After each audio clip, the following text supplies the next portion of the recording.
అందరికీ ఆంగ్ల నూతన సంవత్సర శుభాకాంక్షలు. ఎందుకు చెప్పుకోవాలి? మనమంతా ఉగాదిని పాటిస్తాం కదా, ఉగాదికి శుభాకాంక్షలు చెప్పుకుంటాం కదా. ఇదెందుకు చెప్పుకోవాలి అంటే తప్పదు. మనం అప్లికేషన్ ఫారం పెట్టుకున్నా, వీసాకు అప్లై చేసినా, పాస్పోర్ట్కి అప్లై చేసినా, ఇంకేదన్నా కావాలన్నా నిత్య వ్యవహారానికి ఈ కామన్ ఎరా అనేటటువంటి దాన్ని మనం పాటిస్తూనే ఉన్నాం.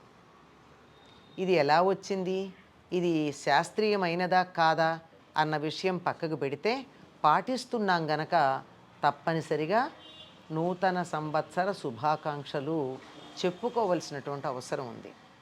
ఎందుకు చెప్పుకుంటాం?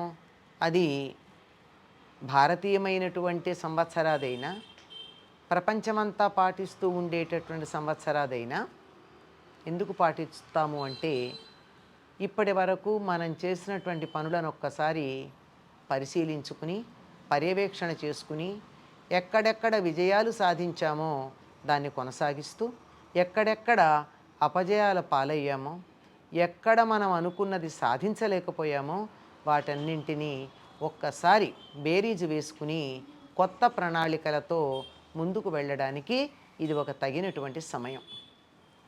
కాలాన్ని భగవత్ స్వరూపంగా భారతీయులు భావిస్తారు. నారాయణుడు అనేటటువంటి పేరుతో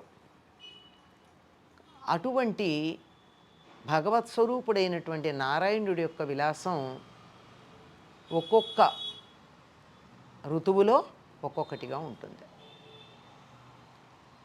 కొన్ని నెలలు పోతే ఎండలు వస్తాయి, ఇంకా కొన్ని నెలలు పోతే వానలు వస్తాయి, ఆ తరువాత చలి వస్తుంది, ఆ చలి తరువాత చల ఎండ తెలియనటువంటి అయోమయ స్థితి ఇప్పుడు ఉంటుంది.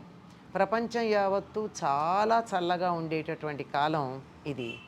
దీన్ని అనుసరించి మనం మనకున్నటువంటి కార్యక్రమాలని ఏ విధంగా ప్రణాళికాబద్ధంగా అమలు చేయడానికి వీలుంటుంది అనే దానికోసం పర్యాలోచన చేసుకోవడానికి, అంతర్వీక్షణం చేసుకోవడానికి, ఆత్మవిమర్శ చేసుకోవడానికి ఈ సంవత్సరాదులు మొదలైనవి మనకి ఉంటూ ఉంటాయి. వాటిని బట్టి మనం రాబోయే సంవత్సరంలో ఏ ఏ పనులు చేసుకోవాలి అని నిర్ణయించుకోవడానికి తగినటువంటి కాలం కనుక, ఇప్పటి వరకు ఎవరైతే అనుకున్నవి సాధించలేకపోయారో వారందరూ చక్కని ప్రణాళికని సిద్ధం చేసుకుని 2025వ సంవత్సరం అనుకున్న వాటన్నిటినీ పూర్తి చేసి విజయవంతంగా, సంతోషంగా, ఆనందంగా, అష్టైశ్వర్యాలతో అలరారాలి అని కోరుకుంటూ అందరికీ మరొక్కసారి ఆంగ్ల నూతన సంవత్సర శుభాకాంక్షలు.